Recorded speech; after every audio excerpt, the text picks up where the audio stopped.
안녕하세요. 저는 미국 UCSD에서 과학사회학 전공하고 있는 이승희라고 합니다. 그래서 과학기술과 사회 관계에 대해서 많이 연구를 하고 있고요. 사실 굉장히 많이 됐어요. 제 전공 분야가 아닌 많은 공대생 분들 앞에서 발표를 해서 어떻게 발표를 해야 되나 이제 저희 인문대 쪽에 많은 또 하고 여는 거 그저께 토론을 했습니다. 어떻게 발표를 해야 되나 그랬더니 아까 페이스북 영상 있잖아요. 여자친구 없는 분들의 동영상 그 얘기를 하시면서 공대생 애들이 너무 남자들끼리만 있다 보니까 여자친구가 없다. 그러니까 약간 너의 의견에 대해서 약간 공격적으로 나오는지 그러면은 여자친구 그냥 물어봐라.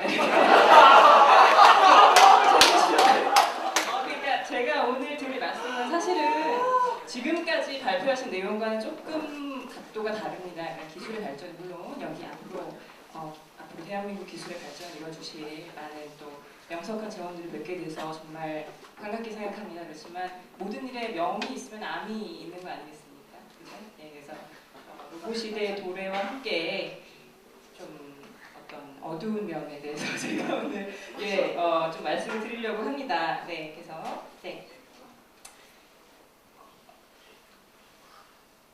지금 이 첫 번째 슬라이드에 있는 내용은 제가 지금 디지털사회연구소 소장님으로 계시는 강정수 박사님에게 어제도 만나서 자문을 드렸고요.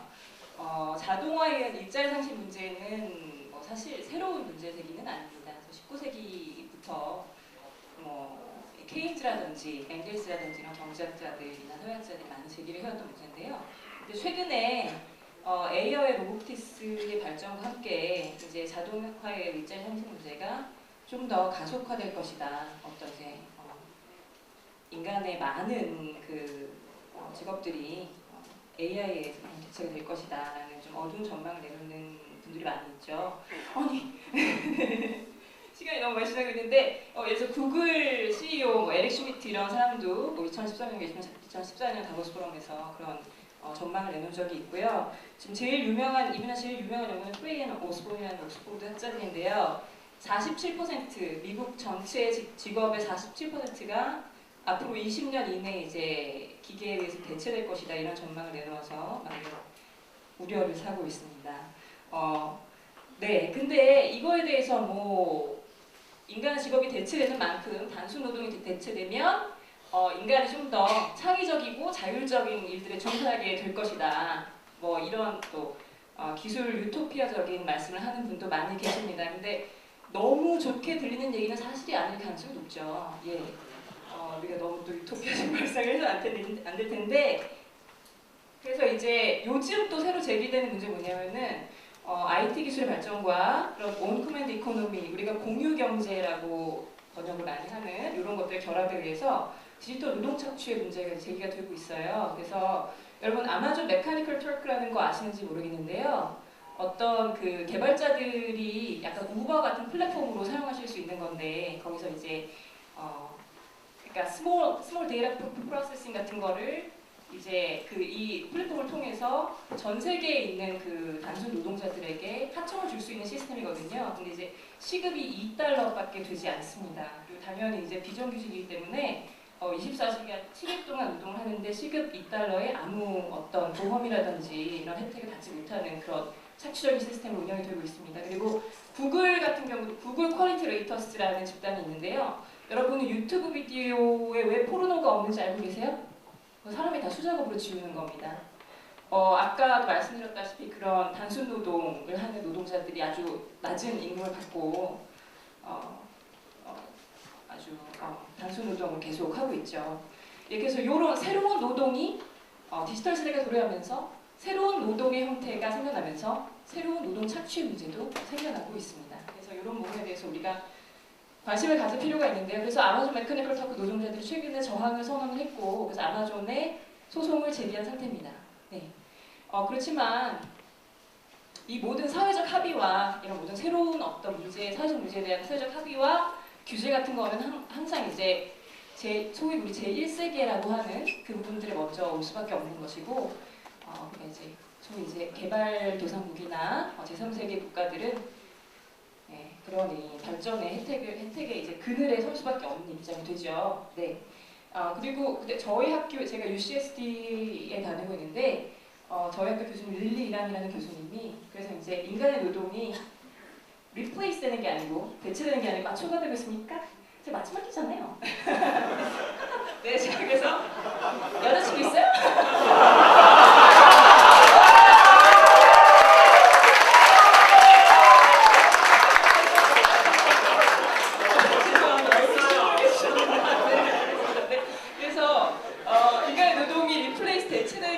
디스플레이스 되는 거다, 이동되는 거다. 그러니까 이런 어떤 단순 노동, 어떤 데이터 마이닝이나 이런 그런 단순 노동으로 밀려나는 어떤 노동자들이 있다라는 사실에 좀 주목을 해야 된다 이런 얘기를 하고 계십니다.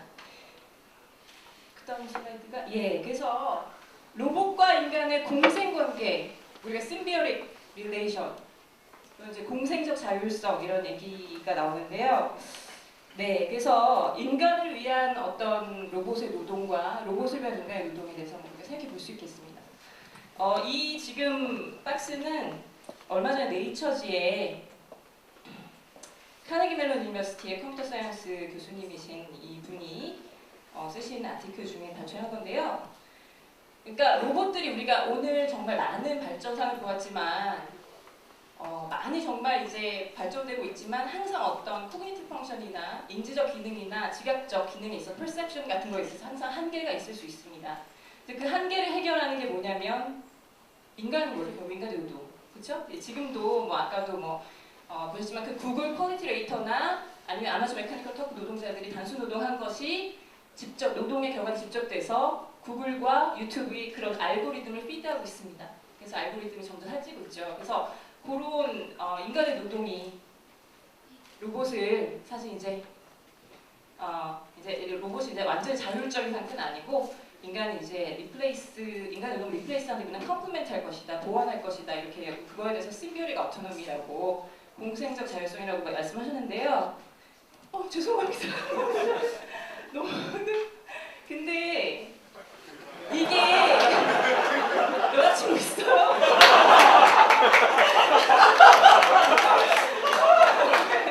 그래서 이게 근데 사실 인간과 로봇의 관계가 아니고 로봇이라는 생산 수단을 소유한 인간과 그 수단을 소유하지 못한 인간 회사의 관계라는 거죠. 결국은 로봇과 인간의 관계라기보다는. 그래서 그런 어떤 DRC에 관해서도 버즈의 기사에 이제 이 기자가 그 벌즈에다가 그 DRC를 처음에 고안한 질 프렛인가요? 그 사람 인터뷰를 실었더라고요. 그래서 그걸 좀 발췌했는데 이거는 DRC는 쇼케이스였다. 전시.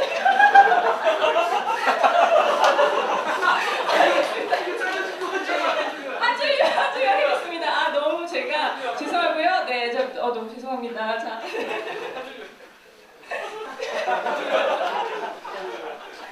그래서 이제 우리 미래 DRC의 노동을 보면서 DRC에 지금 스포트라이트를 받는 그 로봇들과 눈치 로봇들과